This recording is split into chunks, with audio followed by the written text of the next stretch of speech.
apa pembuktian eksistensi daripada Allah Subhanahu wa taala. Maka saya katakan adanya aturan-aturan Tuhan yang datang kepada baginda Rasulullah Muhammad SAW berupa Al-Quran, itulah yang ingin Tuhan perlakukan terhadap manusia. Aturan main yang ada di dalam Al-Quran itulah yang Tuhan inginkan agar manusia taatin. Larangan-larangan yang ada di dalam Al-Quran itulah yang Tuhan ingin kemudian tinggalkan. Tapi terkait dengan keberadaan manusia, Tuhan memberikan kita kehendak bebas.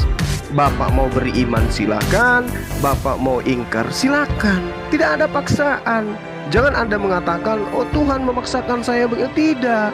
Tuhan memberikan aturan main. Yang mau selamat lakukan ini, yang tidak mau selamat lakukan ini. Kita punya kehendak bebas, Bapak. Mengertinya Anda mengatakan aturan main? Anda pahami dulu itu. Kalau katakan aturan main, itu konkret, otentik, harus mengendalikan. Itu aturan main. Mengerti kok aturan pengertian Oh, aturan kita main? bukan robot, Pak Pipo. Aturan main yang dimaksud di sini ada. Kamu yang Berarti Anda tidak mengerti kata-kata saya. Aturan main. Ya, maka Kalau saya kamu jelaskan aturan sekarang. main, dengar dulu, jangan kemana-mana kau. Jangan terlalu melebar kemana-mana ke awang-awang. Dengarkan, kamu mengatakan aturan main. Kalau aturan main itu otentik, itu di dalam skenario harus begini, itu aturan main.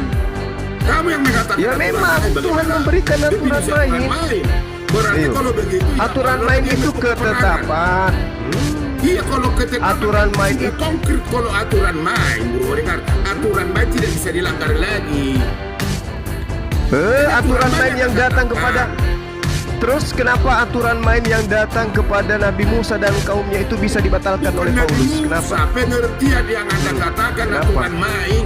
Kenapa? Kalimat Kenapa aturan main Tuhan yang datang kepada Nabi Musa itu dibatalkan Paulus? Bukan Kenapa? dibuat secara konkret, otentik. Aturan main yang Anda katakan berarti dikendalikan seluruhnya. Dia yang buat peperangan, dia yang buat perjinahan. dia Makanya yang buat pembunuhan. pahami yang saya katakan Bagaimana aturan kamu main itu, mengatakan memang harus, Pak. sementara kamu sudah memutuskan aturan main? Kamu yang Apa sih mengatakan orang tua aturan ini? main, bukan saya. Ya Tuhan punya aturan main, Pak. Tuhan Supaya punya diskusi kita jangan rambu-rambu. ngambang, jangan ngambang. Kamu mengatakan aturan main, bro. Terima kasih telah menonton video ini. Apa status kamu? On. Luar biasa.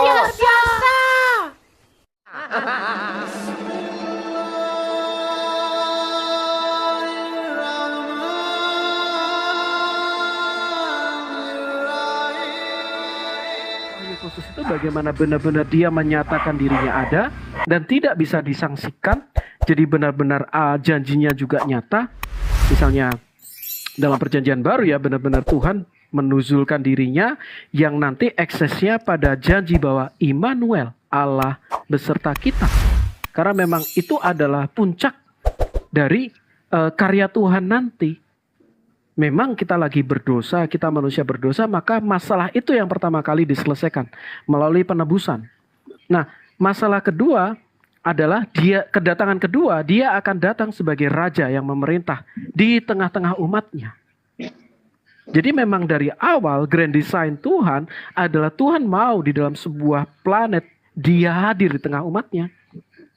Nah, tujuan ini bisa kita trace back ke kejadian. Tuhan berjalan di taman memanggil Adam. Kemudian di dalam Abraham juga langsung Tuhan menemui Abraham. Kemudian ketika kita loncat ya dalam perjanjian baru dikatakan bahwa firman itu menjadi manusia. Jadi bukti keberadaan dia itu bukan sekedar wahyu umum. Oh, alam semesta ini ada persimpangan antara dua lautan, misalnya seperti itu. Tetapi benar-benar dia ada. Bahkan para penulis-penulis sejarah pun mengakui, kayak misalnya Pliny the Younger, dia mengatakan orang-orang Kristen bersumpah tidak akan berbuat dosa, tidak akan berbohong, tidak akan mencuri. Mereka setiap minggu, setiap hari khusus ya tertentu, mereka menyembah Yesus yang disebut sebagai Allah bagi mereka. Jadi seorang sejarawan pada waktu itu juga mengakui eksistensi Yesus, bahwa Yesus memang sudah disembah.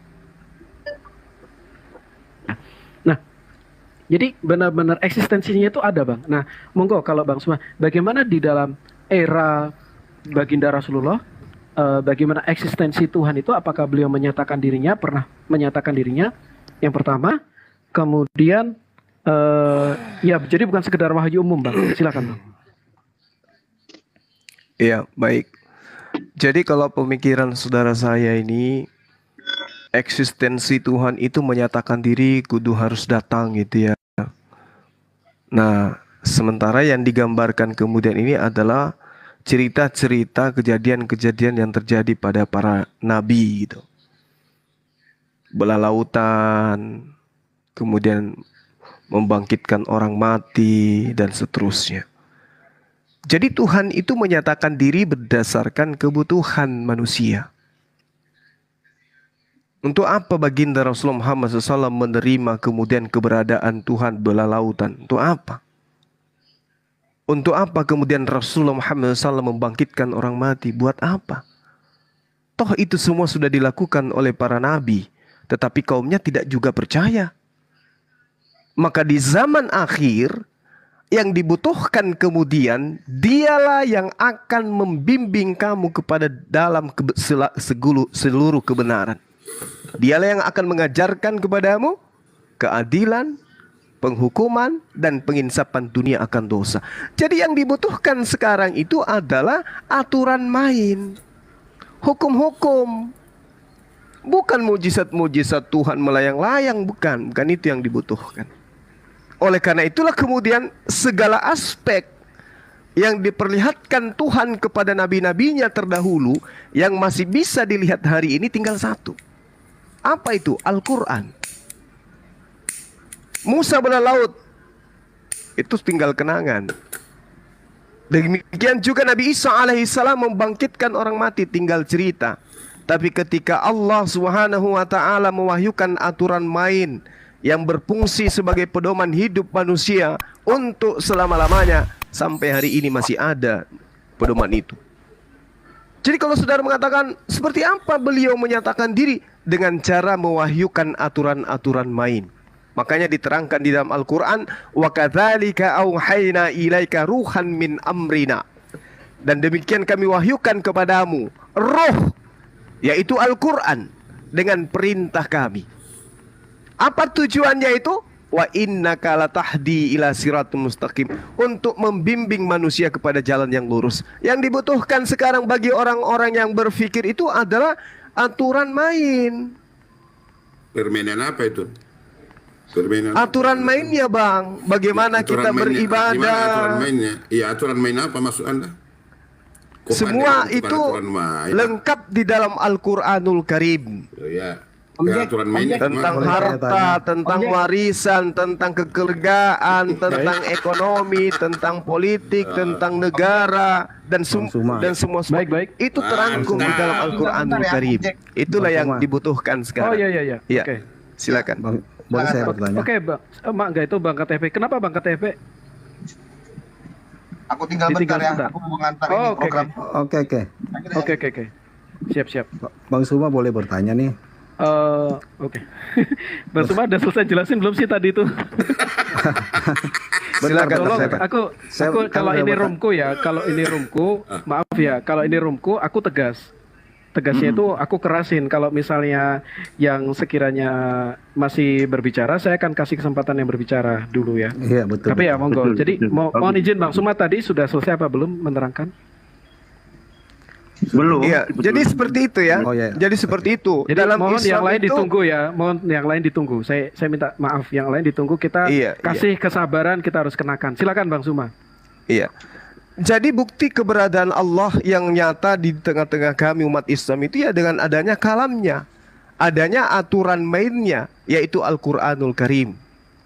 Itu mujizat yang sangat luar biasa yang dimiliki oleh baginda Rasulullah Muhammad SAW yang diperuntukkan untuk seluruh umat manusia. Ya, bukan menyembuhkan orang sakit, bangkitkan orang mati, bukan. Nah, itulah yang ketika Anda mengatakan mana dari Allah itu mana bukti bahwa dia itu ada. Al-Quranul Karim. Al-Quran itu bukan karangan baginda Rasulullah Muhammad SAW. Al-Quran itu adalah kalam Allah. Al-Quran itu kalam Allah. Nah, lantas kemudian kalau kita orang-orang beriman ini, orang-orang beriman ingin mengetahui keberadaan esensi Allah dengan Al-Quran. Ada perintah-perintahnya, ada kalimat-kalimatnya, ada perintah-perintahnya. Sama ketika saudara mendengarkan suara saya, mendengarkan tita saya melalui HP saudara-saudara masing-masing. Anda tentu yakin bahwa suara itu muncul dari Bang Suma. Bukti eksistensi Bang Suma itu ada. Kalian mendengarkan suara saya. Begitu juga Allah. Bukti adanya Allah, kita melihat aturan-aturan yang datang dari Al-Quranul Karim. Dan itu mustahil adalah karangan Rasulullah Muhammad SAW. Jadi orang-orang berpikir aja yang bisa tahu itu. Makanya dikatakan, Zalikal kitabul la raiba fihi hudal muttaqin. Al-Quran itu adalah petunjuk bagi orang-orang yang bertakwa, yang didatangkan dari Allah Subhanahu wa Ta'ala. Demikian. Oke, makasih. Pak Vivo mau menanggapi atau Bang Melki? Saya mau nanya aja, Pak. Tapi Sebentar, saya mohon kita belajar fokus ya teman-teman. Saya mohon kita tidak melakukan at home kepada lawan debat, tapi kita fokus kepada pertanyaan. Mari sama-sama kita bikin diskusi yang baik. Terima kasih, silakan. Oke, makasih Bang Suma. Ya, jadi cuma singkat aja ya. Tadi kan mengenai eksistensi Allah dilihat dari Al-Quran. Pertanyaan saya, kenapa Allah Subhanahu wa Ta'ala tidak mampu menjaga Taurat, Zabur, Injil yang katanya hilang atau diubah-ubah? Nah, kenapa Allah tidak bisa menjaganya itu atau tidak ada kuasa menjaganya? Terima kasih. Silakan Bang Suma. Oke, baik. Jadi gini, tadi saya sudah menjelaskan kepada saudara bahwasanya Nabi Musa alaihissalam itu diberikan Torah. Qala ya Musa inni istafaituka 'alan nasi birisalati wa bikalami. Fakhus ma ataituka wa kum minas syakirin. Wahai Musa, sesungguhnya aku memilih melebihkan engkau dari manusia yang lain pada masamu untuk membawa risalahku dan firmanku. Sebab itu berpegang teguhlah kepada apa yang aku berikan kepadamu, dan hendaklah engkau termasuk orang-orang yang bersyukur.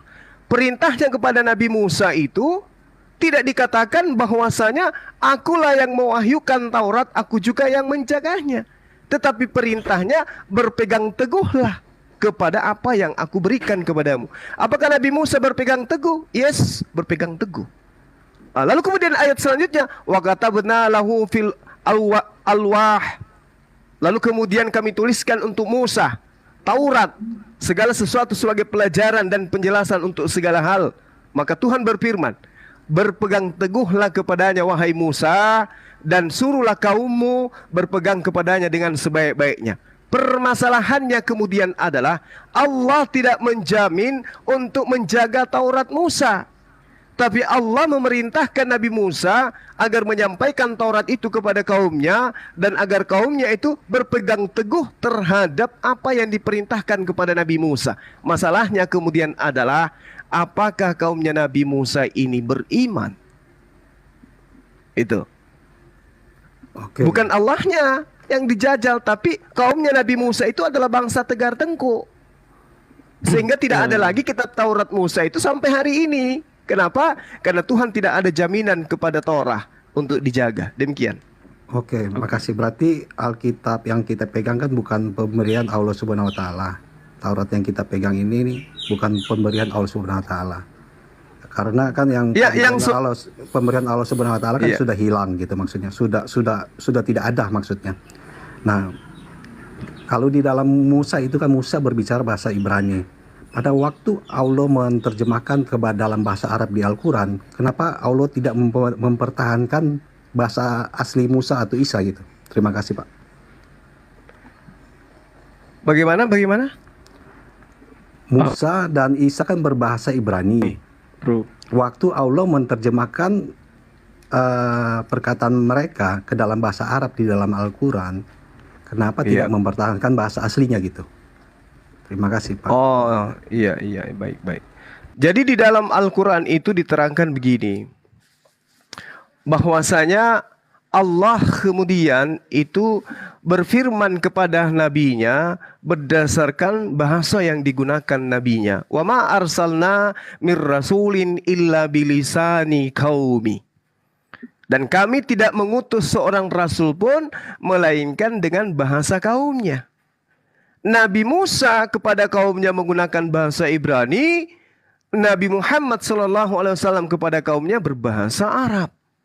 Sehingga ketika Allah kemudian menceritakan terhadap nabi-nabinya sebelum Nabi Muhammad SAW, Allah kemudian berfirman dengan menggunakan bahasa kaumnya Nabi Muhammad SAW. Yang lucu kemudian ketika dikatakan di dalam Al-Quran, wa ma arsalna mir rasulin illa bilisani kaum, kemudian Allah berfirman dalam bahasa Ibrani kepada baginda Rasulullah SAW. Itu lucu. Layaknya Yesus bahasa Aramaik, tapi kitabnya saudara bahasa Yunani. Itu yang tidak kemudian dikatakan sebagai firman Tuhan. Karena itu hanya terjemahan. Silakan. Oke, berarti bahasa kaum masing-masing ya. Jadi Allah menerjemahkan perkataan Isa yang dari Abramaik dan Musa dari Ibrani ke dalam bahasa Arab dalam Al-Quran. Dan Alkitab bukan pemberian Allah Subhanahu Wa Taala. Berarti kan nggak perlu diperdebatkan. Karena kita juga yakin memang Alkitab bukan pemberian Allah Subhanahu Wa Taala. Gitu loh. Terima kasih Pak. Iya. Jadi sebenarnya begini. Al-Quran itu lanjut. Al-Quran itu sangat jelas menerangkan, Kul man anzalal kitab alladina ja'a bihi Musa nuran wa hudan linnasi taj'alunaha qaratis tubdunaha wa tukhfuna katsira. Diterangkan bahwasanya, katakanlah kepada mereka, wahai Muhammad, siapakah yang menurunkan kitab Taurat yang dibawa oleh Musa sebagai cahaya dan petunjuk bagi manusia? Lalu kamu jadikan kitab itu lembaran-lembaran kertas yang bercerai-berai. Kamu perlihatkan sebagian dan banyak yang kamu sembunyikan. Ini fakta yang terjadi di lapangan. Coba Anda tanyakan kepada diri saudara, apakah yang ada di dalam genggaman saudara itu kitabnya Nabi Musa? Pasti saudara mengatakan bukan. Kalau saudara saya ini mau jujur. Karena yang Anda pegang itu hanya terjemahan. Itu pun terjemahan dari Septuaginta. 3 abad sebelum Masehi. Terus kitab Torah Musanya mana? Iya, silakan. Oke, saya tanggapi ya. Maaf, silakan. Pak Jack ya mau tanggapi. Oke, saya tanggapi sedikit. Jadi gini ya, Alkitab saya yakin itu dijaga oleh Tuhan. Karena Tuhan Maha Kuasa menjaga firman-Nya sendiri. Jadi kalau Allah tidak mampu menjaga kitab-kitabnya sendiri, ya berarti problem Allah Subhanahu Wa Taala dan umat Islam. Itu pertama. Jadi untuk apa lagi kita berdebat? Karena memang udah beda. Karena bagi saya gitu ya, Allah Subhanahu Wa Taala bukan Tuhan umat Kristen, begitupun Isa bukan Tuhan umat Islam gitu. Terima kasih, itu ya tanggapan saja. Terima kasih Pak. Oke, Pak Vivo mau sampaikan sesuatu mungkin? Baik, sedikit mungkin. Ini waktu saya pun nggak banyak, kok masih kita aja nih. Silakan. Ini berujung tadi mengatakan aturan mainnya, aturan Allah menentukan aturan mainnya. Dari narasi ini kalau saya tangkap berarti Allah itu sudah menentukan, berarti skenario. Lalu kalau begitu ya saya agak bertanya, kalau saya katakan lucu bisa aja lucu, bisa aja itu atau bagaimana saya kurang paham. Ini hanya sebatas pertanyaan. Aturan mainnya.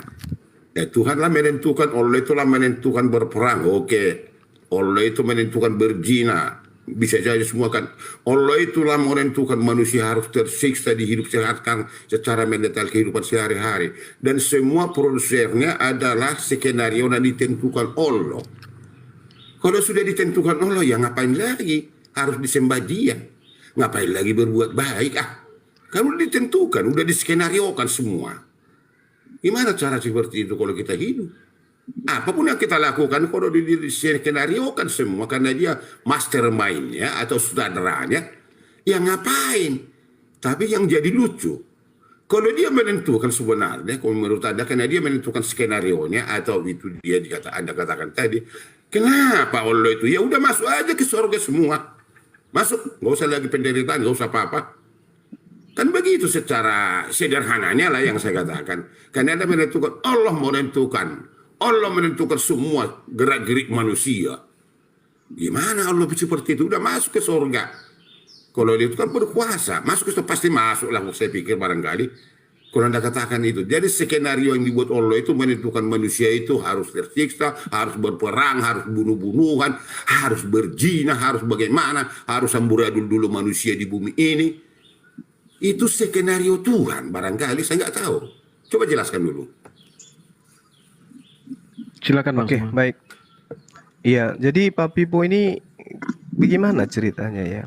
Semua skenario Allah apapun itu, bahkan ketika kemudian Anda mengimani Tuhan datang dilahirkan manusia, apakah itu bukan skenario Tuhan? Iya, jelaskan dulu. Skenario Jangan kemana-mana. Tuhan, Pak. Jelaskan Bukan dulu skenario yang saya makhluk. tanya. Sabar jelaskan dulu, sabar Pak Pipo, sabar. Enggak, jangan Sabar. kemana-mana. Jangan ke Alkitab dulu Anda. Jelaskan dulu perkataan Anda tadi, bro. Bagaimana kemudian Anda bisa bertanya kepada umat Islam sementara kitab sendiri yang menerangkan itu? Bukan yang Anda tidak paham. Anda yang kata-kata Anda saya ikuti tadi. Allah itu menentukan semuanya. Berarti Allah itu membuat Oh itu iya, semuanya. jelas. Peniksaan, Allah yang menentukan udah segala pembunuhan, kadar kehidupan perang, manusia, bukan makhluk. Kelaparan. Maka- Kan Allah lah yang membuat makanya itu. Coba jelaskan. Makanya Yesus mengatakan aku tidak dapat berbuat Bukan Yesus, apa-apa. bro. Anda itu Lalu yang siapa relevan yang dulu bisa ngomongnya. berbuat apa-apa itu Yang siapa? Anda katakan Tuhan tadi, yang pencipta Anda langit katakan dan tadi, bumi. tolong paparkan dulu. Jangan kemana-mana kau dulu. Anda yang mengatakan tadi, Allah itu menentukan adalah permainan-permainan. Berarti dia mastermind-nya, dia menskenariokan. Berarti Allah itu membuat peperangan, Allah itu membuat perzinahan kepada manusia, Allah itu membuat perzinahan atau pembunuhan. Ngapain lagi yang harus menembak-menembak Allah kalau begitu menurut saya? Pertanyaan saya itu, kalau udah skenario kan nggak bisa dibantah lagi. Kan itu yang saya maksud. Kenapa kok nggak dimasukkan ke surga semua manusia? Kalau dia skenariokan. Bagaimana penjelasan Anda? Kan itu. Jangan dulu kayak Yesus, Iya, bro. iya. Oke. Jadi begini, Bang Pipo. Yang diterangkan tadi pertanyaannya adalah apa pembuktian eksistensi daripada Allah Subhanahu wa taala? Maka saya katakan adanya aturan-aturan Tuhan yang datang kepada baginda Rasulullah Muhammad SAW berupa Al-Quran, itulah yang ingin Tuhan perlakukan terhadap manusia. Aturan main yang ada di dalam Al-Quran itulah yang Tuhan inginkan agar manusia taatin. Larangan-larangan yang ada di dalam Al-Quran itulah yang Tuhan ingin kemudian tinggalkan. Tapi terkait dengan keberadaan manusia, Tuhan memberikan kita kehendak bebas. Bapak mau beriman silakan, Bapak mau ingkar silakan. Tidak ada paksaan. Jangan Anda mengatakan, oh Tuhan memaksakan saya begitu. Tidak.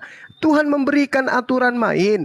Yang mau selamat lakukan ini, yang tidak mau selamat lakukan ini. Kita punya kehendak bebas, Bapak. Mengertinya Anda mengatakan aturan main. Anda pahami dulu itu. Kalau katakan aturan main, itu konkret, otentik, harus mengendalikan. Itu aturan main. Pengerti kau pengertian Oh, aturan kita main? bukan robot, Pak Pipo.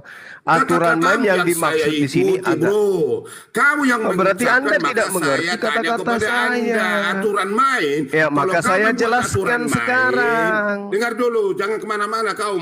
Jangan terlalu melebar kemana-mana ke awang-awang.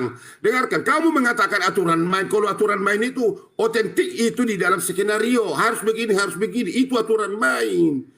Kamu yang mengatakan Ya, aturan memang main. Tuhan memberikan aturan definisi main. Berarti Ayo. kalau begitu ya Aturan Allah main dia itu membuat peperangan. ketetapan. Iya, kalau ketetapan Aturan kan main sudah itu- konkret. Kalau aturan main, bro, dengar, aturan main tidak bisa dilanggar lagi. Aturan main yang datang katakan. kepada.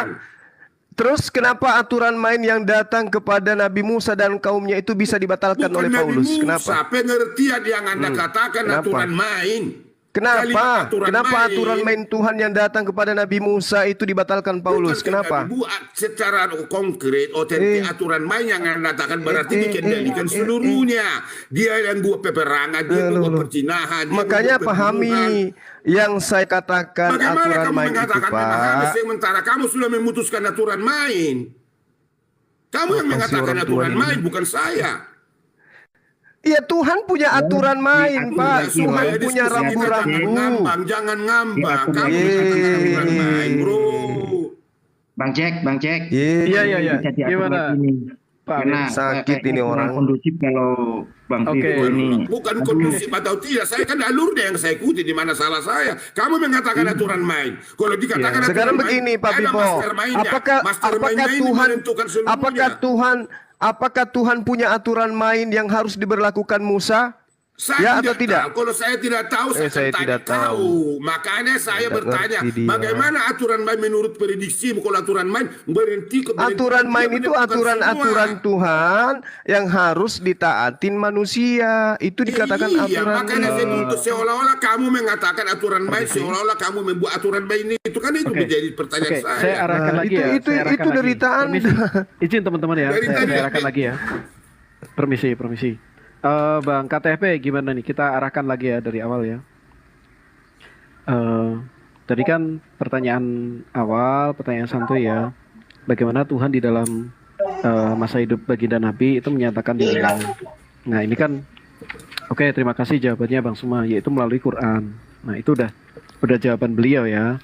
Nah tapi ada saya mungkin masih bisa bantah, ada beberapa argumen yang mengganjal. Tapi aku penasaran nih. Tadi maaf ya Pak Pipo, saya salah ya Pak Pipo. Maaf ya. Nah, kemudian tadi Pak Lanjut. ya Bang Suma mengatakan seperti ini, bahwa Taurat Musa itu kan tidak dijaga ya Bang Suma sampai hari ini ya. Boleh tahu berarti menurut Bang Suma, menurut kacamata Islam nih, Taurat yang dibawa oleh Billy itu berarti bukan Taurat yang asli ya Bang Suma? Si Billy yang Yahudi Ya, dari Yaman betul. itu. Kecuali dia Oke. betul. Kecuali beliau mampu menunjukkan Taurahnya Nabi Musa. Oke. Berarti Kan itu gitu. yang dipegang oleh Billy saat ini itu bukan salinan dari Torah yang dicatat oleh Nabi Musa. Kecuali saudara Billy bisa menunjukkan mata rantai penyampaian kitab itu sampai kepada dirinya. Apakah hafalan atau tulisan? Selepas Nabi Musa, siapa yang menyalin? Oh, oke. Jadi kalau di dalam keimanan kami cukup jelas ya Bang Suma. Jadi yang pertama, tapi sayangnya Billy nggak di sini ya. Oke, saya sampaikan dari keimanan kekristenan ya, karena kekristenan bagaimanapun adalah salah satu sekte dalam Yudaisme. Jadi pertama, dari Musa, maka dia turun kepada Yosua. Yosua mengatakan di kitab Yosua 8 ya, kalau tidak salah, saya lupa ingat, dikatakan bagaimana Yosua itu menaruh itu di dalam buku catatan hukum Tuhan. Nah, jadi Yosua adalah pewaris dari Torah tadi. Kemudian ketika masa Samuel, nah di masa Samuel dikatakan bahwa dia membuat sekolah di Rama. Nah, itu adalah periode penggunaan abjad dari Proto-Sinaitik berubah menjadi Paleo Hebrew. Jadi itu perbedaan abjad saja ya, Bang. Nah, kemudian dari Nabi Samuel tadi, dia juga punya sekolah di Rama. Itu era selanjutnya itu juga dipegang oleh Daud dan seterusnya ya. Nah, itu selanjutnya pada Raja Yosia. Raja Yosia dikatakan dia menemukan Taurat Tuhan, dia menyuruh membacakan semua. Itu ada di ketika kita membuka kitab 1 Raja-Raja ya. Dia bertobat, dia menangis, dia merendahkan diri, dia karena Taurat itu ditinggalkan oleh orang-orang, kemudian Taurat itu ditemukan. Nah, dari situ itu kemudian pada Esra membacakan Taurat itu, bahkan Esra adalah seorang yang dia adalah ahli kitab ya. Nah, ahli kitab itu kurang lebih 500 sebelum Masehi, 400 sampai 500 sebelum Masehi. Nah, dari Esra inilah yang muncul disebut Samaritan Pentateuch. Pentateuch itu adalah 5 kitab Musa yang dipakai oleh Yudaisme yang golongan Samaritan. Dia hanya menggunakan 5 kitab Musa saja. Nah, kemudian setelah itu turun kepada yang disebut sebagai Dead Sea Scroll. Nah, itu ya, turun kepada Septuaginta ya. Jadi ketika setelah dari situ muncul Septuaginta. Septuaginta ini diminta oleh Raja, maaf kalau keliru ya, Ptolemeus. dia dari Alexandria, dia minta salinan kitab Taurat, Tanakh ya, itu di dalam bahasa Yunani. Nah, dari Septuaginta. Kemudian ketika turun dari Septuaginta, ini masuk Septuaginta itu rentangnya dari 4 sebelum Masehi, abad 4 ya, sebelum Masehi, sampai ke abad 4 setelah Masehi. Jadi itu makanya ada Codex Sinaiticus, Vaticanus, sama Alexandrianus itu memuat Septuaginta. Nah, kemudian ketika abad 10 keluarga Ben Aser ya, itu yang kita sebut sebagai Codex Leningrad pada abad 10. Codex Leningrad itu mereka menyusun kitab perjanjian lama dalam teks Masoretik. Nah, kemudian itu abad 10. Nah, kemudian tahun 1948 itu ditemukan Dead Sea Scroll yang kurang lebih usianya 3 abad sebelum Masehi, 300 sebelum Masehi. Setelah dikonfirmasi ternyata tuh sama. Apa yang dicatat di dalam Dead Sea Scroll dengan Leningrad, dengan kodek-kodek itu juga, kodek-kodek Vatikanus seperti itu. Itu ternyata sama. Artinya keterjagaan kitab kami itu terkonfirmasi dari ribuan abad. Bukan ribuan abad, ribuan tahun, dari belasan abad. Jadi dimulai dari Musa turun ke Yosua, Yosua turun kepada Samuel, Samuel turun kepada Yosia, Yosia turun kepada Dead Sea Scroll Septuaginta seperti itu. Nah, artinya apa? Ya memang itulah bukti keterjagaan. Itu dari sisi kami. Dan itu bisa dikonfirmasi semuanya, naskah-naskahnya juga ada, naskah-naskah baik itu yang Dead Sea Scroll itu juga ada, walaupun itu luar biasa. Nah, tetapi pertanyaan saya, jika Taurat yang memang bagi kami itu tetap terjaga, yang dipegang Billy sama dengan yang di Dead Sea Scroll, yang sama dengan yang dipegang saya, nah, bagaimana Abang bisa mengatakan bahwa itu tidak asli? Boleh tidak kita tahu apa buktinya? Jadi bukan sekedar bahwa itu tidak asli berdasarkan firman dalam kitab saya. Nanti akan muncul circular reasoning. Kamu salah karena kitabku mengatakan kamu salah. Itu circular reasoning. Boleh tidak saya diberikan semacam bukti-bukti arkeologi, bukti-bukti sejarah, ataupun bukti-bukti, karena ketika kita berfilsafat ya, kita pasti akan itu tidak sekedar 1 tambah 1, 1 tambah 2 sama dengan 3 sama dengan berapa. Tetapi ini udah ranah sinus, kosinus, tangan, kemudian ranah yang lebih detail lagi gitu loh. Nah, ada tidak Bang? Atau itu eksklusif hanya ada di dalam Quran bahwa Tauratmu sudah diubah? Ada tidak runutan dari Musa itu sebenarnya, ternyata jatuh ke Yunani Tauratnya. Kemudian, nah itu bisa dibuktikan tidak? Karena sepanjang pemahaman kami, Dead Sea Scroll itu sampai hari ini tetap mengkonfirmasi Alkitab yang kami pegang. Silakan Bang. Oke. Baik. Jadi yang pertama, untuk membuktikan itu kita lihat di dalam Yeremia 8 nomor 8 ya. Jelas sekali diterangkan di sana, bagaimana kamu berani berkata kami bijaksana dan kami mempunyai Taurat Tuhan. Sesungguhnya pena palsu penyurat sudah membuatnya menjadi palsu, menjadi bohong. Itu dulu. Jadi kitab saudara sendiri yang menuliskan itu. Kitabnya orang Yahudi yang menuliskan itu. Yang kedua, ketika kita berbicara mengenai data yang ada, 1 MKB sudah sangat jelas mengatakan kitab-kitab Taurat yang ditemukan disobek-sobek dan dibakar habis. Nah, kalau boleh saya meminta, siapa yang kemudian menerima dari Musa yang sudah 1700 minimal tahun kemudian muncul pada naskah-naskah yang ada di dalam sejarah penyusunan kitab saudara? Gulungan laut mati, misalnya contoh Tanakh di Qumran itu dalam bahasa Ibrani, Aramaik, Yunani, Septuaginta. Di situ dikatakan sejarah penyusunannya itu 150 sebelum Masehi. Salinan tertuanya 150 sebelum Masehi. Nah, ini penyusunan yang tertua menurut Septuaginta, Tanakh di Qumran. Lalu Musa kapan menuliskan? Itu lebih 1000 tahun sebelumnya. Kemudian Septuaginta yang kemudian dikatakan bahwa fragmen yang ditemukan abad kedua sebelum Masehi lengkapnya nanti di abad keempat.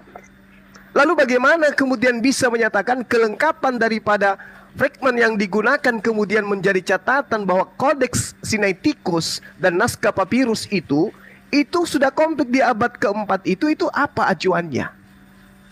Sementara menurut temuan ilmuwan itu dituliskan 300 sampai 100 sebelum Masehi. Lalu kitabnya Nabi Musa itu kapan? Penyampaian sampai ke sana itu siapa yang menyampaikan? Belum lagi kalau kita melihat Peshitta.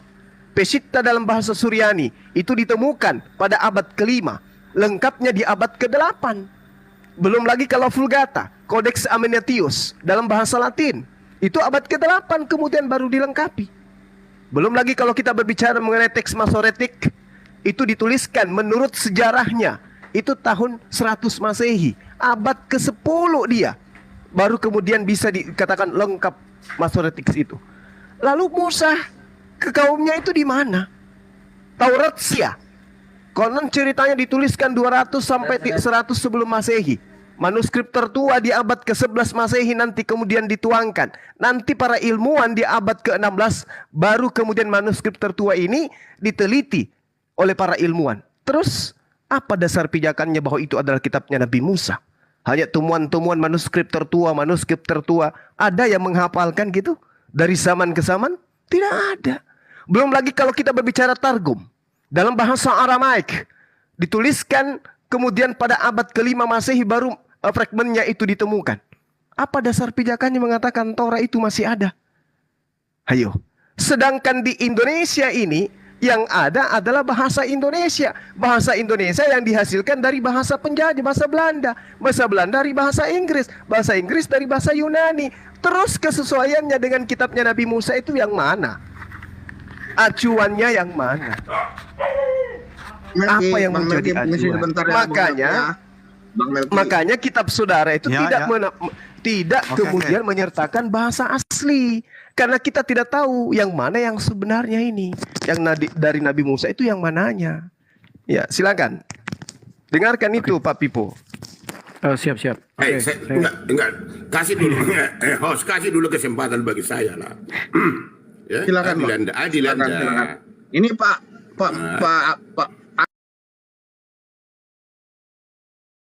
Enggak, sebentar aja. Waktu saya pun nggak banyak kali. Begini, silakan itu dengar itu Pak Pipo. Itu Kaisar tadi minta up loh, Bang. Iya, itu Kaisar dan tadi aku baru lihat. Kan Kaisar itu. Bagaimana Kaisar nih? Saya pendamping aja dulu, Bang Juma yang narasi. Nggak masalah. Silakan. Udah nggak ketemu. Anda mengatakan Torah itu kapan ditulis, kapan dia Pak Musa. Kalau Anda mengatakan seperti itu, Anda maaf ya bro. Anda hidup sekarang dengan saya barangkali di tahun ini. Anda terlalu jauh mengutarakan itu. Nggak akan mungkin Anda tahu itu. Anda seumur jagung dengan saya. Orang-orang yang membuat itu dari manapun itu otentik. Baik, nggak usah sampai ke sana. Biar kau mengerti. Yang pasti antara kamu dengan saya pasti akan bisa kita bedakan. Ya, kamu selalu masuk ke dalam Alkitab satu, karena kamu tidak pernah bisa hidup tanpa Alkitab menurut saya. Kamu terlalu banyak mengutarakan di dalam Alkitab memperkuat pendirianmu menurut saya. Seolah-olah kamu lebih memahami Alkitab, lebih memahami yang diimani orang Kristen. Bedakan.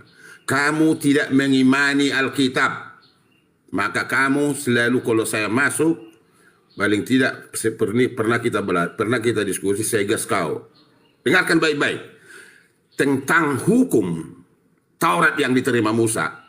Saya tidak bisa berbicara mengarang-arang seperti Anda, karena kebiasaan kau mengarang di dalam Alkitab, di Quran, di hadismu, saya nggak tahu atau kau karang atau apa urusan Anda.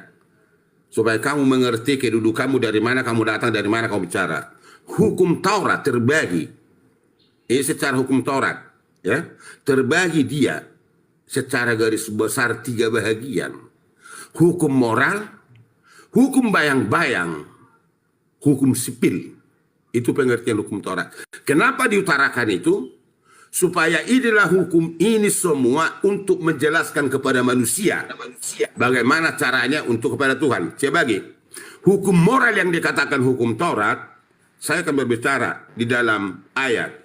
Di dalam disebut hukum Taurat adalah satu, hukum moral. Disebut hukum moral adalah yang memerdekakan seseorang, merdeka, bebas dari kungkungan pengetahuan. Yakobus 2:8-12.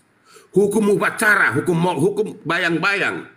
Di dalam hukum bayang-bayang dikatakan di dalam Efesus 2:15. Ini bayang-bayang.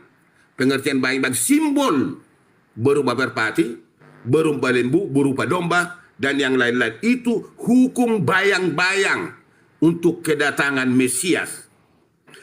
Hukum moral yang diucapkan oleh Allah. Bibir Tuhan, mulut Tuhan mengatakan itu di dalam Ulangan 4 ayat 12. Diucapkan oleh Musa. Ingat, ini hukum moral diucapkan oleh Musa. Imamat 1 ayat 1 dan 3. Ditulis oleh Allah sendiri di atas batu. Di Keluaran 24 ayat 12 ayat 31. Di Keluaran 31 ayat 18. Yang dititahkan, yang ditulis oleh jari Tuhan. Itu hukum moral. Dan sampai selama-lamanya pasti itu. Karena Tuhan itu tidak pernah berubah apa yang di dalam diucapkannya. Ditulis oleh Musa di dalam kitab 2 Tawarik 38 ayat 12. Di dalam kitab Musa tulis. Itu hukum bayang-bayang. Itu pengertiannya di dalam hukum. Disimpan di dalam tabut. Ibrani 8 ayat 9, Keluaran 20 ayat 20. Itu ada di situ di tabut. Itu hukum.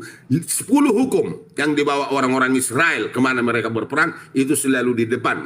Tabut perjanjian namanya. Loh 2 batu ada di dalamnya. Ditulis oleh Musa di dalam kitabnya. Di dalam Tawarik 36 ayat 12. Itu hukum moral. Disimpan di dalam tabut yang saya tadi. Bersifat kekal. Ya, hukum moral itu bersifat kekal. Jangan membunuh, jangan berdosa, jangan menyembah Allah lain, jangan mengingini segala sesuatu di dalam rumah sesamamu. Itu sifat di dalam hukum itu yang kekal. Tidak bisa dirubah. Itu menuturkan tentang moral manusia. Supaya mengerti moral itu. Jangan membunuh. Jangan berdusta. Itu hukum moral. Sampai kapan, di mana, sampai kapan pun itu kekal. Tidak akan pernah berubah. Berakhir di kayu salib. Hukum bayang-bayang tadi berakhir di kayu salib. Penyembahan atau ke bait Allah, membawa merpati, membawa domba, berakhir di Kolose 2 ayat 14 sampai 17. Dia memberitahukan tentang dosa. Hukum moral itu memberitahukan tentang dosa. Dosa adalah maut. Kalau kau berdosa akan maut, kekal di neraka. Di dalam Roma 3 20, di dalam Roma 7 ayat 7. Diberikan akibat dosa.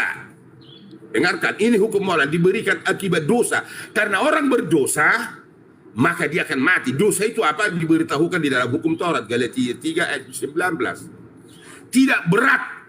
Menurut hukum moral tidak berat. Kalau dia mengikut Tuhan, mengikut Yesus, hukum itu tidak berat.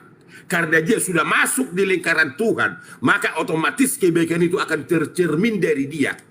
Ingat kata-kata saya yang saya paparkan. Tidak berat. Kalau sudah bersama dengan Tuhan, apapun resikonya, apa akibatnya, maka itu tidak berat menurut ini. Itu sebabnya Nabi, murid-murid sampai korban. Karena hukum itu ada di dalam dirinya, maka itu dilakukan. Karena dia tahu, di dalam kematian ada kehidupan yang kekal. Mendakwahkan kita, hukum di dalam moral mendakwahkan kita. Hukum moral itu memberitahukan kepada manusia hukum itu. Kolose 2 14 sampai 17. Menghakimi semua manusia hukum itu. Kalau kau berdosa akan mati. Kalau kau membunuh akan mati. Kalau kau berdusta, maka kau di lingkaran setan. Kalau kau menyembah Allah lain selain dari Tuhan Yesus, selain dari Elohim, maka kamu menyembah 2 berhala di dalam dirimu dan berhala yang lain. Tidak menghakimi manusia. Hukum upacara bukan menghakimi manusia, itu hukum Taurat. Membawa lembu, membawa ini, membawa darah ke bait Allah, itu bukan menghakimi, itu bayang-bayang. Tata tertib di dalam bait Allah waktu di zaman Musa. Hukum rohani, itu secara rohani, itu sebabnya dia orang Kristen. Dia menyembah secara roh. Ingat, secara roh. Di dalam Roma 7 ayat 14. Hukum bayang-bayang adalah peraturan insan. Peraturan insan itu hukum bayang-bayang. Hukum sipil termasuk. Satu contoh. Kalau orang penakit kusta di zaman Musa, dia berjalan, dia akan berbicara najis, najis, najis. Supaya orang di jalan itu Jangan pernah dekat kepada orang ini. Ini hukum spil, bro. Itu sebabnya, maka orang yang penyakit kusta diasingkan satu tempat. Itu menurut hukum-hukum sipil. Kalau sekarang, kalau ada gereja apapun itu di Indonesia, ada sekolahnya, sekolah Kristen. Itu hukum sipil. Itu namanya, hukum sipil. Tidak salah membuat itu gereja menjadi didahului oleh, sekolah didahului oleh gereja. Kalau di Sumatera ada namanya Sen. Itu dari porsi dari HKBP. Ada Metodis. Kan ada sekolah Universitas Metodis, itu dari Metodis. Itu termasuk hukum sipil di dalam hukum Taurat. Begitu secara garis besar pengertian hukum Taurat yang ada di dalam Alkitab. Otentik, tujuannya ada, porsinya ada, tidak bayang-bayang seperti dikatakan adalah apa namanya itu aturan-aturan apa yang skenario. Tidak begitu secara menerapkan di dalam hukum Taurat. Biar Anda tahu, Bro Juma, kalau bisa, Anda jangan selalu naik ke dalam Alkitab. Kalau Anda katakan seperti itu, maka Anda tidak pernah hidup tanpa Bibel barangkali. Saya nggak tahu, urusan Anda. Tapi paparkan Quran dan hadismu, supaya kamu lebih elok bicara, dan saya akan menghargai Anda kalau Anda mau mengutarakan Quran dan hadismu. Terima kasih, silakan yang lain. Waktu saya buka Coba Bang Kaisar yang organisasi aja Bang Kaisar. Gimana nih settingannya nih Bang? Settingan apa ini? Bang Juma mana Bang Juma? Ini ada Juma di sini, ada Juma. Iya, ngomong apa tadi itu Pak Pipo ya? Waktunya bagaimana waktunya nih? Ini kalau nanti di bawah teriak gitu. Aku tanggapi sedikit dulu boleh ya, Bang KTP, atau mau silakan. Oh ya, ini sabar ya Bang Jack. Ini teman-teman ya yang di tipping, tolong bantu Bang Kaisar lah, bantu follow ya. Semua yang di Komal ini lah, bantulah. Walaupun kita beda-beda ya, kan kita juga nanti yang di dunia ini lintas ini kan orang-orangnya, biar bantulah di ini akunnya ke Bennett beliau. Diblokir permanen. Jadi teman-teman bantu follow lah ya. Kita beda-beda akidah ya, kita bantu follow lah karena kita juga follow ya. Bantu ya teman-teman ya Bang Kaisar nggak ada lagi dia. Mana Kaisar dia pikir kemarin udah blokir akunnya yang dulu kan, ini akunnya. Jadi ya bantu ya teman ya. Ya silakan Bang Jack. Oke lanjut Jack. Oke lanjut Jack. Oke, saya izin ya teman-teman. Jadi seperti ini Bang Suma ketika memahami kitab kami ya. Nah ini kita kasih contoh nih.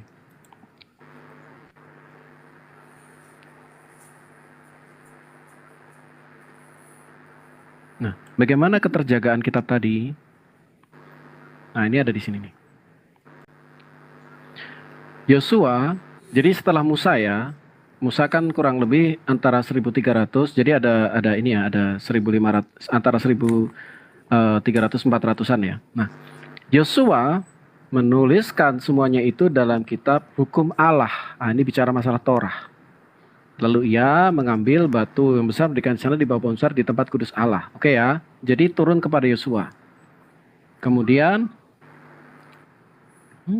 error laptop. Bentar. Oke. Nah, jadi sekarang masuk seperti ini. Saya sudah bilang ini ya. Ini bicara Nehemia. Nehemia ini zamannya Isra ya. Maka serentak berkumpul seluruh rakyat di halaman di depan pintu gerbang air. Mereka meminta kepada Esra, ahli kitab itu, supaya ia membawa apa? Kitab Taurat Musa.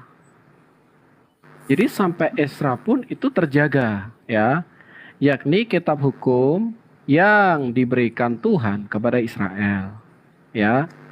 Nah, kemudian sampai di perjanjian baru ya, tapi aku penganutnya ini ya langsung bawah ya. Segala sesuatu yang ada tertulis dalam apa? Hukum Taurat dan dalam kitab nabi-nabi. Yesus sendiri mengatakan bahwa ada tertulis mengenai aku di dalam kitab hukum Musa. Jadi berkali-kali ada pengutipan-pengutipan itu. Kemudian, nah hanya karena ada kata pena palsu, nah, ini yang kita harus luruskan. Kami harus luruskan. Ketika muncul istilah pena palsu, bagaimanapah kamu berani berkata, kami bijaksana dan kami mempunyai Taurat? Tuhan, sesungguhnya pena palsu penyurat sudah membuatnya menjadi bohong. Nah, hanya karena ada tulisan ini, maka kita tidak bisa melupakan ayat-ayat yang lain tadi. Jadi, sebelum kita beragama, kita harus memiliki pikiran atau dasar berpikir yang cinta hikmat dulu atau filsafatis dulu. Yang pertama, harus universal. Kedua, harus radikal. Radikal ini bukan berarti teroris, bukan. Ketiga, harus sistematis.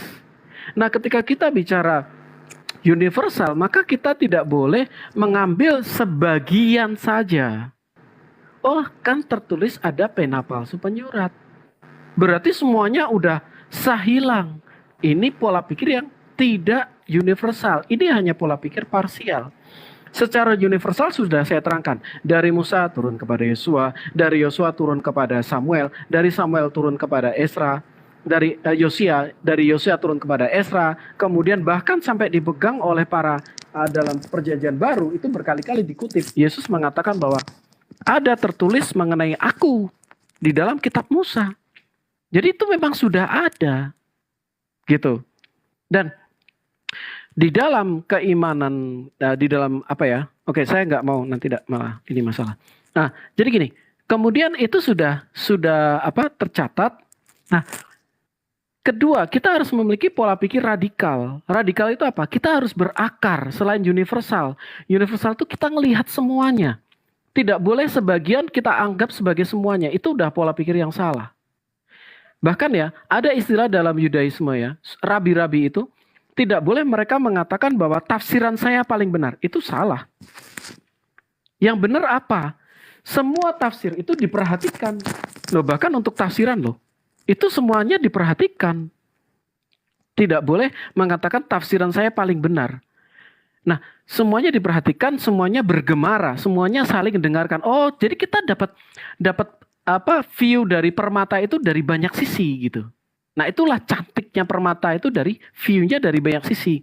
Nah, jadi itulah pandangan yang universal. Kemudian pandangan yang radikal. Pandangannya radikal itu apa? Dia menyelidiki sampai ke akarnya. Radik, dari kata radik artinya akar. Hawa, Abraham, Ibrahim, ada dalam Quran di abad ke-7. Ada nggak yang sumber lebih tua? Oh, ada. Di kitab apa? Injil. Ada. Ada nggak sumber yang lebih tua? Ada, di Torah Musa ada. Nah, itulah pola pikir yang radikal. Kita cari sampai ke sumber yang tidak bisa dibedah lagi. Sumber primer. Oh, ternyata yang mengisahkan mengenai sumber primer mengenai Abraham itu ternyata kitab Torah Musa. Itu. Oke, saya mau langsung kepada pemahaman universal mengenai pena palsu penyurat tadi. Ini ya. Nah, jadi konteks pena palsu penyurat itu apa? Pada zaman, ingat ya, ini ada dalam kitab Yeremia. Yeremia ini adalah kitab pada zaman pembuangan. Pada zaman Yeremia mengatakan akan ada pembuangan 70 tahun. Nah, di tengah-tengah nubuatan mengenai 70 tahun tadi, orang-orang nabi-nabi palsu datang. Mereka mengatakan, oh, tidak akan ada pembuangan. Ada sekitar 4 kelompok nabi yang dilawan oleh Yeremia, Bang. Artinya apa? Jadi mereka inilah yang menulis firman-firman palsu.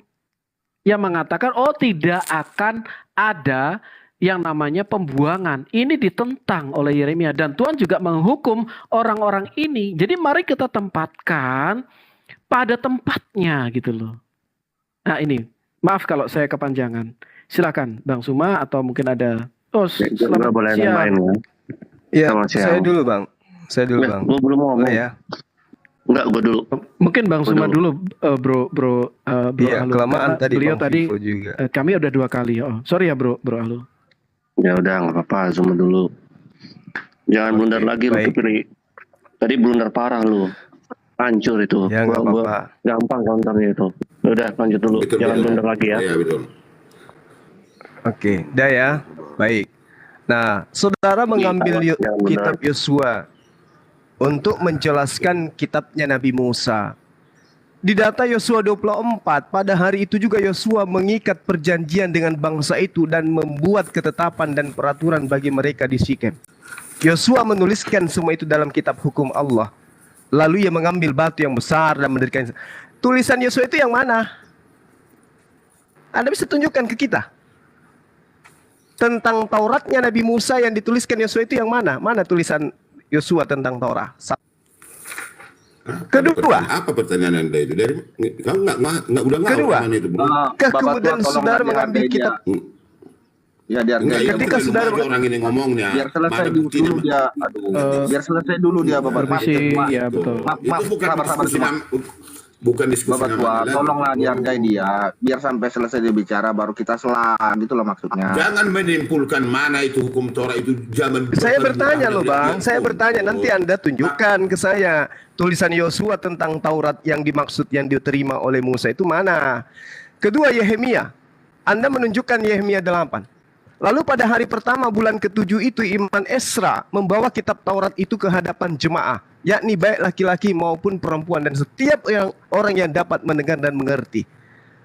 Tunjukkan kepada saya kitab Taurat yang dimaksud oleh Yosua itu yang mana? Yang dimaksud oleh Esra itu yang mana? Kedua. Ketiga, ketika kemudian di dalam kitab yang Anda anggap sebagai tulisan Musa, di dalam Ulangan 34, dan berfirmanlah Tuhan kepadanya, inilah negeri yang kujanjikan dengan sumpah kepada Abraham, Ishak dan Yakub, kepada keturunannya, dan kuberikan negeri itu. Aku mengizinkan engkau melihatnya dengan matamu sendiri, tetapi engkau tidak akan menyeberang ke sana. Ini Tuhan berfirman kepada siapa? Di kitab Ulangan ini, Nabi Musa kah? Atau oknum lain? Ketiga. Keempat, di dalam Ulangan yang sama, 34 nomor 5 dan seterusnya. Lalu matilah Musa, hamba Tuhan itu, di sana di tanah Moab, sesuai dengan firman Tuhan, dan dikuburkannya lah Musa di suatu lembah di tanah Moab, di tentangan Bet-Peor. Dan tidak ada orang yang tahu kuburnya sampai hari ini. Ini tulisan siapa? Musa berumur 120 tahun ketika ia mati. Matanya belum kabur dan kekuatannya belum hilang. Orang Israel menangisi Musa di dataran Moab 30 hari lamanya. Maka berakhirlah hari-hari tangis perkabungan karena Musa itu. Ini tulisan siapa? Ini tulisan siapa? Yosua. Ini Ulangan loh. Ini Ulangan. Apakah Ulangan ini tulisan Yosua? Iya. Enggak. Yang terakhirnya itu Yosua, bro. Ini. Kamu kan, dan Yosua bin Nun penuh dengan kebijaksanaan, sebab Musa telah meletakkan tangannya ke atasnya. Sebab itu orang Israel mendengarkan dia dan melakukan seperti yang diperintahkan Tuhan kepada Musa. Ini mengarahkan sesuatu nggak dia pahami. Begini loh Bapak tua. Nah sekarang Ulangan ini tulisan siapa? Kujawab nanti pakai literasi. Kitab Ulangan ini tulisan siapa? Apakah ini kitabnya Nabi Musa atau kitabnya Yosua? Ada 4 poin. Inilah yang diterangkan oleh Al-Quran. Sabar. Al-Quran menerangkan bahwa kitab Torah Musa itu sebagai petunjuk dan cahaya yang kemudian dijadikan sebagai lembaran-lembaran kertas yang bercerai-berai. Kamu perlihatkan sebagian dan banyak yang kamu sembunyikan. Tolong saudara-saudara Kristen tunjukkan kepada saya mana tulisan Nabi Musa. Ulangan, Yeremia, Yosua semua menjelaskan. Tidak, tetapi sampai kepada poin kitabnya Nabi Musa itu sendiri. Maaf dulu, Bro, tadi yang ditanya apa aja tadi? Yeremia, Yosua, Ulangan, Esra, apa lagi bilangan itu kah? Yang ditanya tadi? Ulangan. Ulangan aja ya. Ulangan. Bentar. Ya. Aku ikut, maaf, nggak apa-apa ya. Oke, silakan. Ya, silakan Anda jelaskan kitab Ulangan itu kitabnya Musa atau kitabnya siapa? Silakan. Tanggal penulisannya mengenai kitab Ulangan itu diberikan pada kurun waktu 40 hari sebelum Israel masuk ke dalam tanah perjanjian di perjanjian khotbah pertama. Ini literasi loh, cuma aku share screen aja ya. Banyak loh ini. Aku singkat ini. Tenang saudara. Kalau sama aku kasih kok. Aku nggak, walaupun ini buku mahal, ku kasih aja gratis nih. Bentar ya. Jadi nanti biar nggak asumsi kan.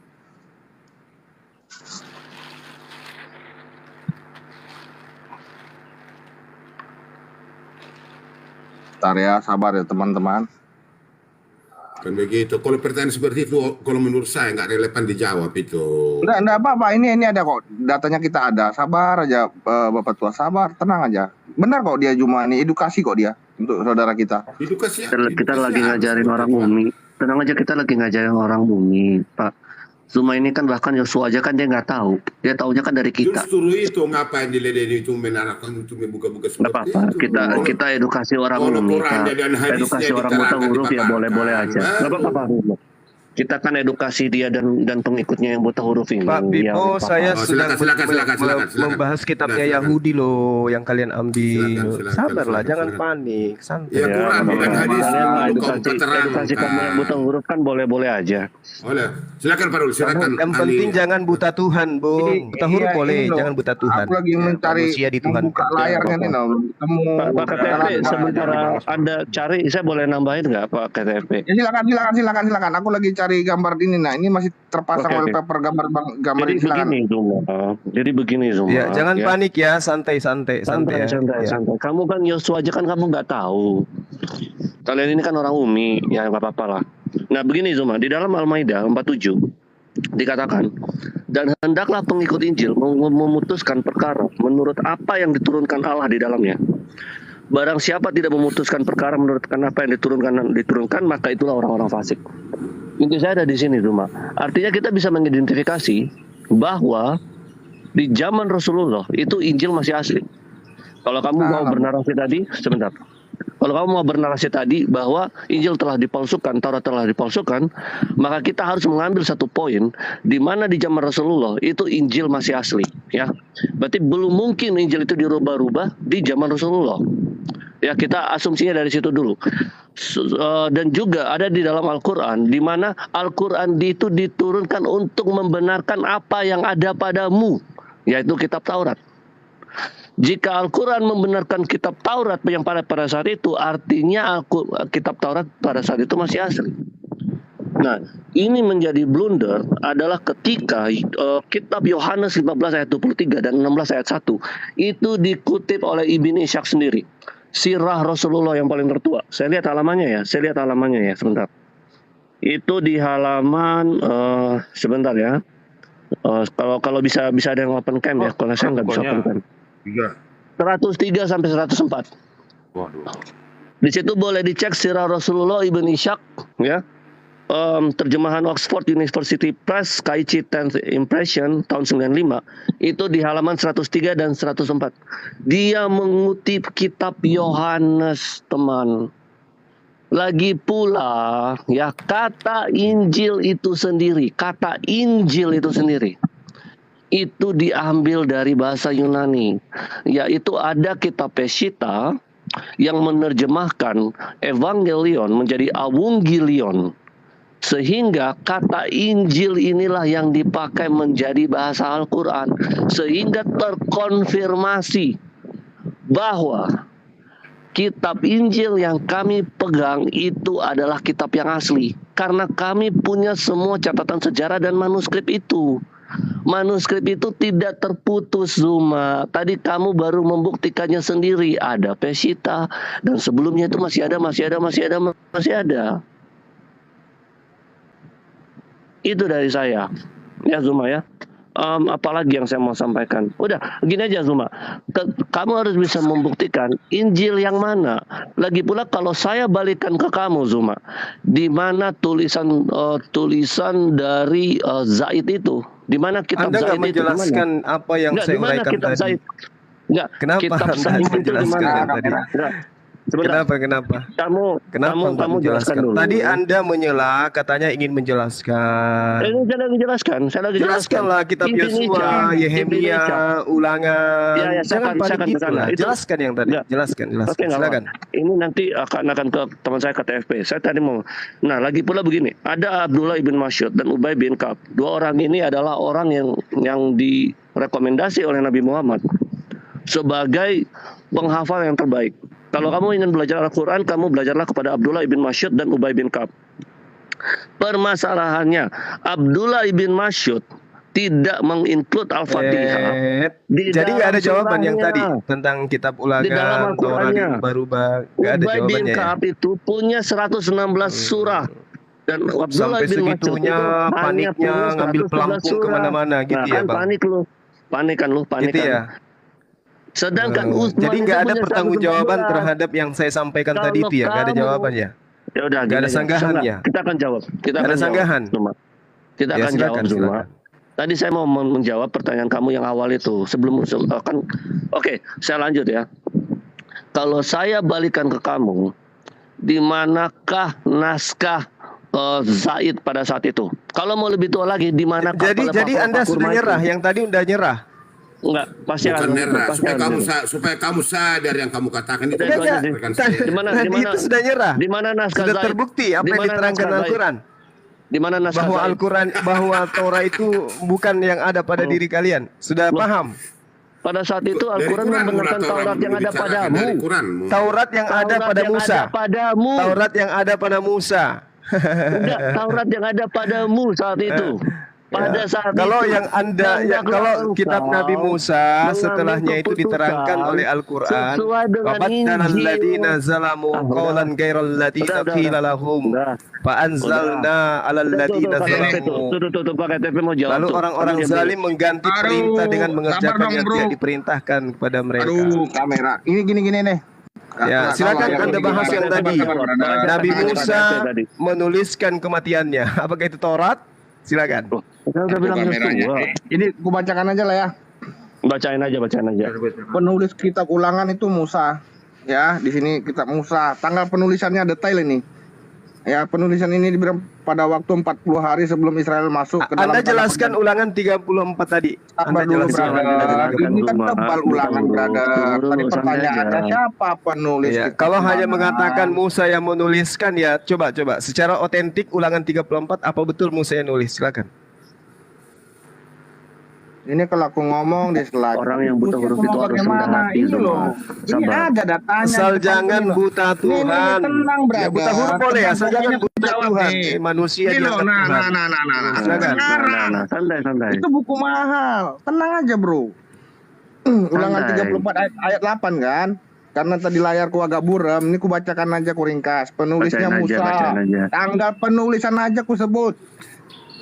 Penulisan ini diberikan pada kurun waktu 40 hari sebelum Israel masuk ke dalam perjanjian khotbah pertama diberikan pada hari pertama di bulan ke-11. Itu di Kejadian 1 ayat 3 di bulan ke-11, dan bangsa Israel melintas dari sungai Yordan itu 70 hari. Kemudian pada hari yang ke-10 bulan pertama Yosua 4 ayat 19, setelah dikurangi 30 hari untuk perkabungan kematian Musa yang di Ulangan 34 ayat 8, ya kan, penulisan ini ditulis kurun waktu 40 hari 40 hari tersebut tahun penulisan 1410 SM sebelum Masehi. Itu ya penulisnya ya, Musa. Apa lagi? Bagaimana Anda bisa menjelaskan Musa yang menuliskan tentang kematiannya? Coba lihat, baca narasinya Ada yang bilang Musa dari nomor menjelaskan. 5. Lalu matilah Zuma. Musa. Ini tulisan Iya. Musa. Yang nulis Yosua tadi udah dijelaskan. Yosua berarti itu bukan Taurat Nabi Musa. Adalah Yosua. Berarti itu bukan Taurat Nabi Musa, itu Tauratnya Yosua berarti. Dah, selesai kan? Oke. Ya. Final kan? Yang menulis Saya- bagian itu adalah Gitu. Yosua. Kamu Harus aja diakui, nggak harus kenal Yosua. jujur. Gitu loh. Sabar dulu dong, Oke, brother. oke. Sabar aja. Anda sudah akui, oke. Musa, Cinta sabar. Yosua. Ini kan belum Oke. selesai. Belum selesai, sabar. Ya kan?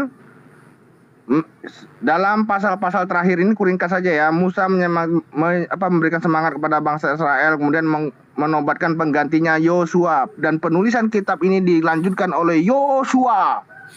Nah, itu dia dari tadi Dan saya sebuah katakan. lagu pujian, dan dia juga membuat sebuah lagu pujian dan memberkati setiap suku Israel. Pasal 34 menggambarkan situasi dan kondisi seputar kematian Musa. Ia naik ke gunung Pisak, di mana Allah menunjukkan tanah perjanjian yang tidak bisa ia masuki. Pada umur 120 tahun dengan indera penglihatan yang masih baik dan kekuatan jasmani layaknya pemuda, Musa mati di hadapan Tuhan. Kitab Ulangan diakhiri dengan sebuah berita kematian Nabi besar ini. Itu dia. Udah, itu selesai semua. Ya. Berarti itu bukan catatan Itu Musa kan? literasi ya, brother ya. Ini literasi. Jangan lagi kamu berarti jangan kamu Enggak, saya lagi tanya. udah dipaparkan. Lalu matilah Apa pertanyaan Musa, dari tadi kau hamba bertanya Tuhan yang nggak benar, itu. koi? Itu tulisan Musa atau bukan? Anda kan sudah akui. Itu tulisan Yosua. Ya udah final. Taurat Musa. Berarti memang Tapi kitab bagian Taurat terakhirnya ditulis itu Yosua. sudah Kalau bercampur Taurat itu memang aduk tulisan, bukan dengan tercampur tulisan aduk ya, manusia. pemisahan itu ada dia bro. Oke, Ada pemisahan. saya rasa Di mana kita kamu sudahi ya, silakan. kita sudahi Dia teman-teman. Karena saudara sudah mengakui bahwa kitab ulangan itu ternyata di dalamnya ada tulisan Yosua. Ya memang ada tulisan Yosua. Yosua juga seorang nabi. Memang tulisan Yosua. Ya, oke. Alhamdulillah. Berarti tidak salah. Berarti tidak salah bahwa firman Tuhan itu sudah bercampur dengan tulisan tangan manusia. Itulah yang diterangkan oleh Al-Quran. Jadi gimana nih? Baik. Kita bahas kitab yang sempurna gimana? Baik teman, saya rehat dulu. Di sini sudah zuhur. Saya harus ibadah. Saya dari pagi bersama dengan Bang Jack dari tadi. Saya dulu. Nanti kita lanjut lagi. Iya, gimana cuma? Yang pada intinya saudara-saudara sudah membuktikan bahwa kitab Musa itu sudah bercampur dengan tulisan Gak usah manusia. nyimpulkan lah. Gak boleh. Itu tadi kita sudah ini. Gak boleh nyimpulin. Saya rehat dulu teman-teman. Di sini sudah zuhur, saya harus pamit ibadah.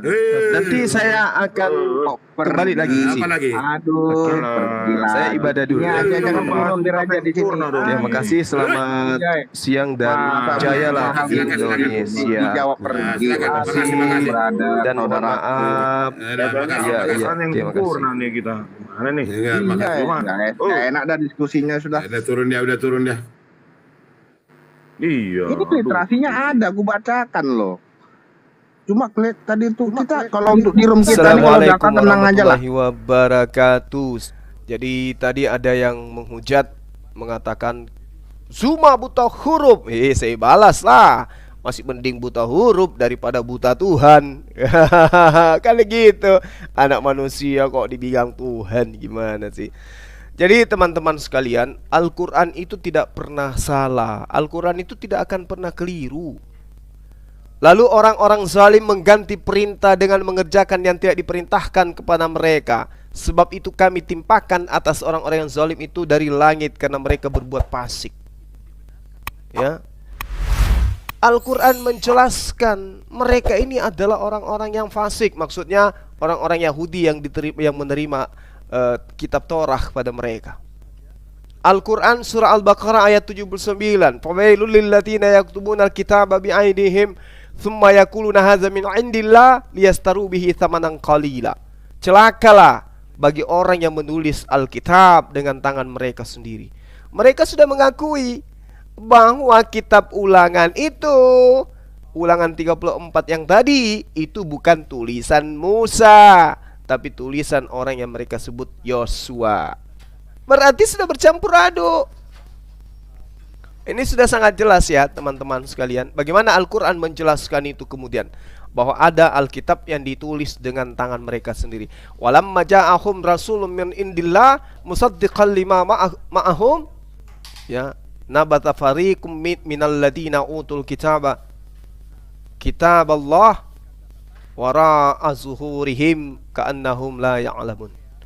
Dan setelah datang kepada mereka seorang rasul dari sisi Allah membenarkan apa yang ada pada mereka, sebagian dari orang-orang yang diberi Taurat melemparkan kitab Taurat itu ke belakang punggungnya, seolah-olah mereka tidak mengetahui bahwa itu adalah kitab Allah.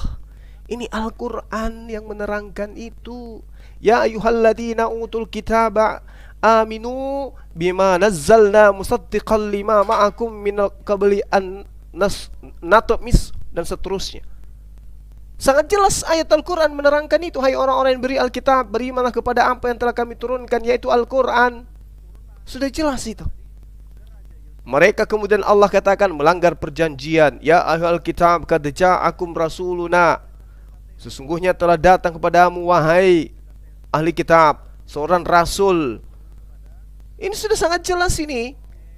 Ya, lalu kemudian perintah Nabi Musa alaihissalam di dalam kitabnya itu sendiri memang banyak mengatakan jangan kau menambah, jangan kau mengurangi apa yang diperintahkan oleh Tuhan. Ulangan 4 nomor 2, Ulangan 12 nomor 32, Amsal 30 nomor 6. Itu perintahnya. Bahkan Musa mengatakan, aku melihat engkau adalah bangsa yang tegar tengkuk, sedangkan aku masih ada di tengah-tengahmu. Kamu memperlihatkan kedegilanmu terhadap Tuhan. bagaimana nanti ketika aku mati? Kata Nabi Musa alaihissalam. Betul aja. Ternyata setelah Nabi Musa mati, ada yang memasukkan dalil-dalil dalam kitabnya yang bukan firman dari Tuhan. Lalu matilah Musa, hamba Tuhan itu, di sana lalu di tanah Moab sesuai dengan firman Tuhan. Dan dikuburkannya lah dia di suatu lembah di tanah Moab, di tentangan Bet-Por, dan tidak ada orang yang tahu kuburnya sampai hari ini. Musa berumur 120 tahun ketika ia mati. Matanya belum kabur dan kekuatannya belum hilang. Orang Israel menangisi Musa di dataran Moab 30 hari lamanya. Maka berakhirlah hari-hari tangis perkabungan karena Musa itu. Ini bukan tulisan Musa, ini tulisan orang lain. Berarti benarlah apa yang diterangkan Al-Quran, bahwa orang-orang terdahulu mencampur adukkan firman Tuhan dengan perkataan manusia. Betul kan? Jadi tidak salah Bang Suma menjelaskan itu. Wa ma qadarullahu haqqa qadrihi iz qalu ma anzalallahu ala basharin min syai' qul man anzalal kitaba alladhi jaa'a bihi Musa nuran wa huda linnas taj'alunahu qaratisa tubdunaha wa tukhfuna katsira wa ulimtum ma lam ta'lamu antum wala aba'ukum kulillah summa zarhum fi khawdihim yal'abun. Al-Quran menjelaskan demikian rupa, begitu indah. Mereka tidak mengagungkan Allah sebagaimana mestinya ketika mereka berkata Allah tidak menurunkan sesuatu apapun kepada manusia. Qul, katakan kepada mereka ya Muhammad, siapakah yang menurunkan kitab Torah yang dibawa Musa sebagai cahaya dan petunjuk bagi manusia? Kamu jadikan kitab itu sebagai lembaran-lembaran kertas yang bercerai-berai. Kamu perlihatkan sebagiannya dan banyak yang kamu sembunyikan. Padahal telah diajarkan kepadamu apa yang tidak kau ketahui, baik olehmu maupun oleh nenek moyangmu. Katakanlah Allah lah yang menurunkannya. Kemudian setelah itu biarkanlah mereka bermain-main dalam kesesatannya. Ini nyata Bung, yang diterangkan Al-Quran itu nyata Bung. Oke? Karena itulah kemudian sahabat-sahabat muslim dimanapun sahabat berada, alhamdulillah kita sudah menjelaskan kepada mereka terkait dengan Al-Quran. Yang dikatakan Al-Quran itu kemudian sudah berubah-ubah, itu sudah dijelaskan melalui kitab yang mereka gunakan. Dan jelas saja ketika saya mengatakan saya tidak percaya kitabmu itu adalah firman Tuhan. Pertama, dia hanya terjemah. Kedua, memang Tuhan tidak pernah berfirman kepada penulis kitab saudara. Kenapa? Karena kitab saudara bukanlah kitabnya Nabi Musa, bukanlah kitabnya Nabi Daud, dan juga bukan kitabnya Nabi Isa alaihissalam. Selesai. Saya kira begitu sahabat muslim dimanapun saudara berada. Alhamdulillah kita sudah menyelesaikan tugas kita menjelaskan Al-Quran dengan cara baik kepada mereka. Meskipun di antara mereka masih ada penghujat-penghujat, tapi mampu kita tekan mereka dengan mengatakan lebih baik buta huruf daripada buta Tuhan. Sekian sahabat-sahabat, subhanakallahumma bihamdi, asyhadu an la ilaha illa anta astaghfiruka wa atubu ilaik. Salam tauhid, salam satu Tuhan. Allahu akbar, Allahu akbar, Allahu akbar. Assalamualaikum warahmatullahi wabarakatuh.